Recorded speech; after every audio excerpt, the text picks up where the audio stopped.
In this series, I hope to introduce Islam as a religion, as a tradition, its culture and its history. I will be covering a great deal of ground and moving fast, so please stay with me. I will talk about the Prophet of Islam and the holy book of the Muslims, the Quran, the 5 pillars that define Muslims. I will describe the divisions between Shia and Sunni. I will talk about the mystic forms of Islam, of Sufism. I will touch on the early Arab dynasties and the glories of Muslim Spain, the 3 great Muslim empires.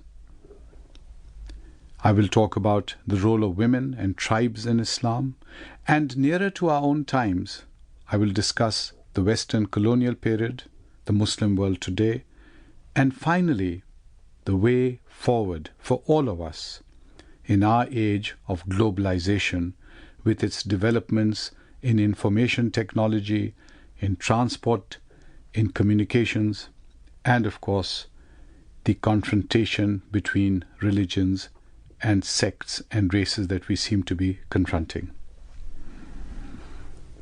For me, the urgency of explaining Islam was confirmed on September 11, 2001.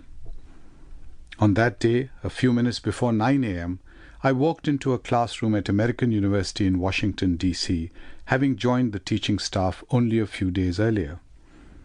I was about to hold my second class on the subject of Islam, which at that point seemed of remote interest to the young Americans seated before me.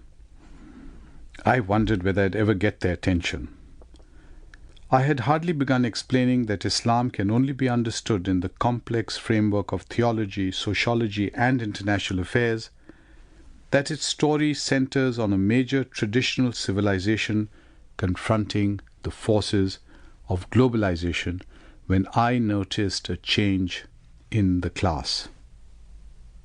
2 students abruptly left the class, only to return a few minutes later looking dazed and agitated.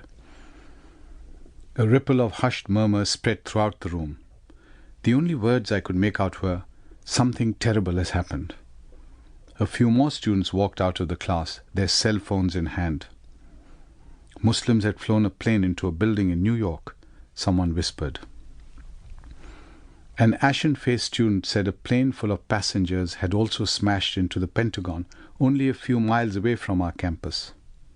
This was beginning to sound like an implausible Hollywood film.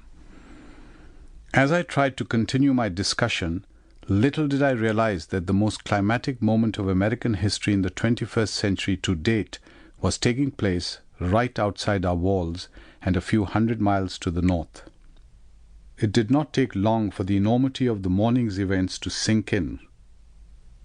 Whatever had happened, and whoever was responsible, Muslims everywhere would be tainted by the tragedies in New York, Washington, and Pennsylvania. The world would never be the same again. What was transpiring was a massive Muslim failure. Not only were the perpetrators Muslims, but they had committed an act forbidden in Islam, namely the killing of innocent people. On a deeper level, Muslim leaders had failed to adapt to the rules of the modern world, and Muslim scholars had failed to disseminate their wisdom throughout their societies. Equally important, the world at large had neglected to understand Islam and accommodate one of its great and most sophisticated religions. Before arriving in Washington, I had spent many years explaining the complexities of Islam to a variety of people in different forums. As someone who had lived and worked in both Muslim and Western nations, I suspected that a storm of unimaginable ferocity was brewing. And when it finally did arrive on September 11, the need for understanding had become more urgent than ever before. As a scholar teaching Islam and as a Muslim living in the United States, I saw that I was facing the greatest challenge of my life. I resolved to put to good use my education, my friendships, and my experiences in different Muslim communities. I would redouble my efforts to help Muslims and non-Muslims begin the process of bridge building, understanding, and dialogue.